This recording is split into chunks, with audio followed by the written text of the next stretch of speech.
Hello, everyone, and welcome back to Cheyenne Today here on 1240 KFBC. We're happy to welcome into the studio with us today Tom Ritter. Tom is the Public Information Officer for the Wyoming section of ARRL and a member of the Cheyenne Amateur Radio Club here in Cheyenne. Morning, Tom. How are you? I'm doing good, JD. Thanks for having me on. You bet. We're happy to have you. We're going to talk a little bit about amateur radio. Most people would know that as ham radio.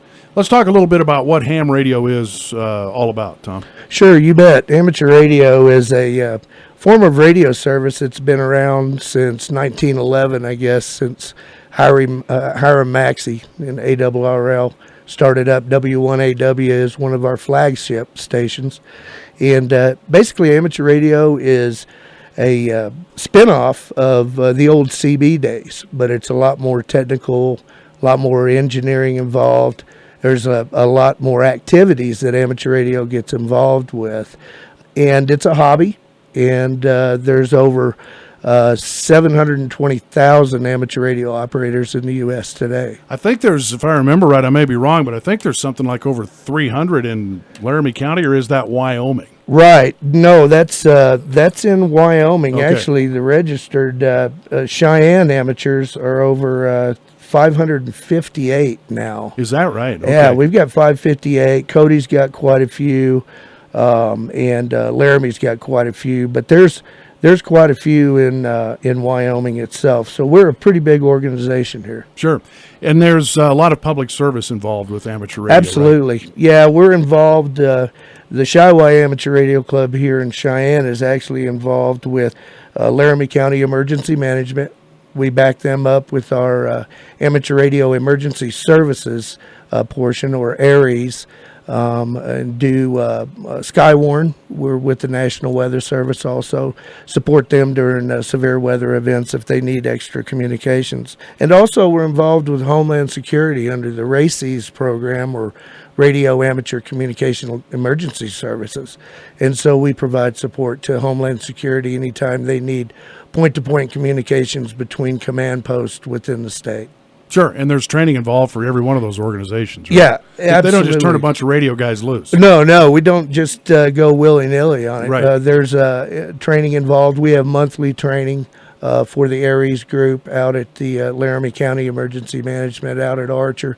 So we try to keep up on the latest technology, try to keep up on what's going on, what may be coming up, and what we might be involved with. Right. You've been a ham for quite a few years now, haven't you, Tom? 76. So 76, yeah. It's been quite a while. I can't count back that far, but it's been a while. Yeah. Now, the Cheyenne Amateur Radio Club is a local club that licensed operators can join, and it's I don't want to call it a social club, but yet you get to know the guys and you get together and you kind of have fun, and there's a good group of fellas in it, and women. Sure, absolutely, yeah. And, the biggest thing these days, JD, is trying to get younger Right. radio enthusiasts into the hobby, because not only does amateur radio support the emergency services and things of that nature, but we also foster education into other career fields. Mm-hmm. I mean, you can go into broadcasting, or you can go into, it's a big spinoff. All kinds of communication career fields. All kinds of communication career fields, that spin off of the training that you get, and Right. a lot of good electronics training too. You bet.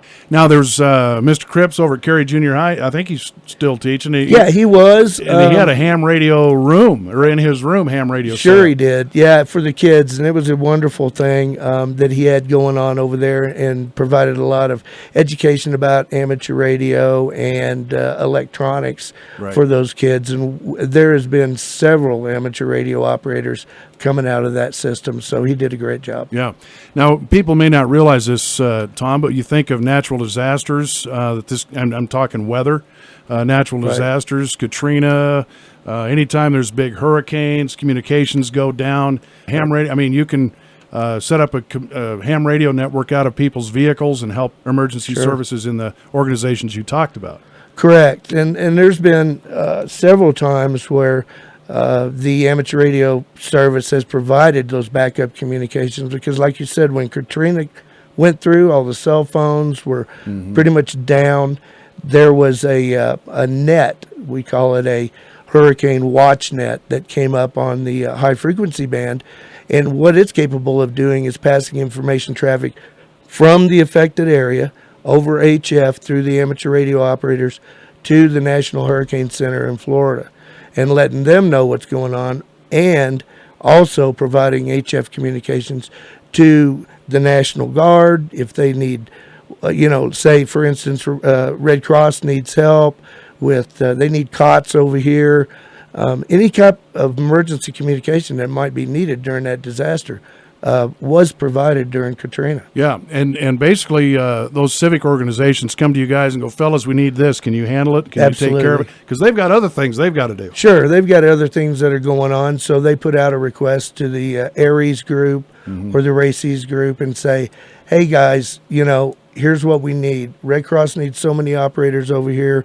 The hospitals, they need so many operators up there, because as we saw in Joplin, when the hospital got hit, there was no communication with that hospital. The amateur radio operators jumped in there, and they provided that communication to the emergency responders. Right.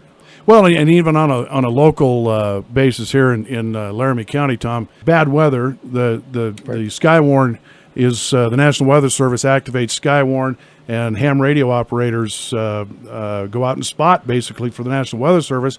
And you can have all the fancy radar and Doppler you want, but it's much better to have an eyewitness going, I see a funnel cloud, That's and it's right. at this location, and that helps the National Weather Service. Sure, and we're in direct communication with the National Weather Service during those Skywarn events, like the tornado we had last year that dropped down, which really didn't do anything. It was dancing around out west. Right. But still, there was probably 10 to 15 operators on the air spotting that, and in that location and further away from the location that saw it, and relayed that information back to National Weather Service. Yeah. So we do that, and during, winter events, the big snowstorms like up on 80, up on 25, if anything goes on out there and they can't get comms back, we can be available for that too. Right.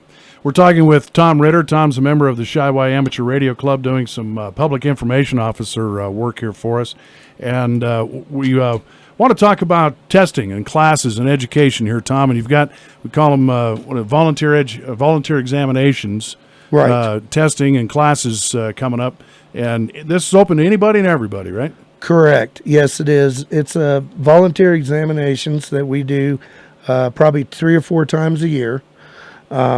We have a new class that's coming up for the technician class license, which is the entry level for amateur radio.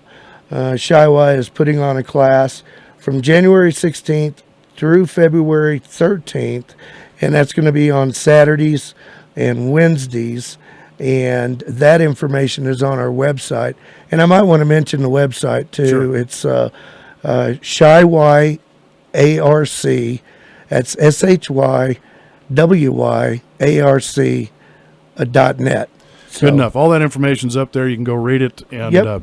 And that's going to be out at Laramie County Emergency Management. okay, all right. Yeah. The classroom will be out there. Yep. So how should they can go to the website, look at it. Can they register online? Should they make a phone call to somebody? What should we do? Sure. Yeah. Online, there is a point of contact, and that's Beth Wood, and her call sign is KJ7FC, and she can be reached at her email, which is kj7fc@hotmail.com. And once again, all that's on the website. Okay, good enough. So if people have been, I guess, I'm a ham radio operator as well, but I kicked it around for 15 years. Go, man, I need to do that. Man, I need to do that. Right. And never did. And really didn't know how to get started. And this is a way for people to get started. If you've been thinking about it's a lot of fun. It's not that difficult. Correct. And you're instructed on what you need to know for passing the exam. Right. And a lot of electronics training as Sure. well. So if you're interested in radio, if you're interested in electronics, if you're interested in helping out the community, I mean, basically, is what a lot of us do. What it boils down to is being a part of the community. So if you'd like to do that, please look us up on the website. We have meetings every Tuesday. I'm sorry, it's not every Tuesday. It's every month on the second Tuesday. Right. But there's lunch Tuesday. Yeah, there's lunch Tuesday Everybody at the gets together Legion. for lunch. You can stop by and talk to us there. Yeah. Several other places around town. So it's all on the website. Okay. The website again, ShyYARC.net. It's ShyWYARC.net. Tom Ritter, whose call sign WY7KY. Thanks for coming in, Tom. Absolutely. Thanks for having us, JD. You bet you appreciate it. We'll be back with more on Shine Today, coming right up.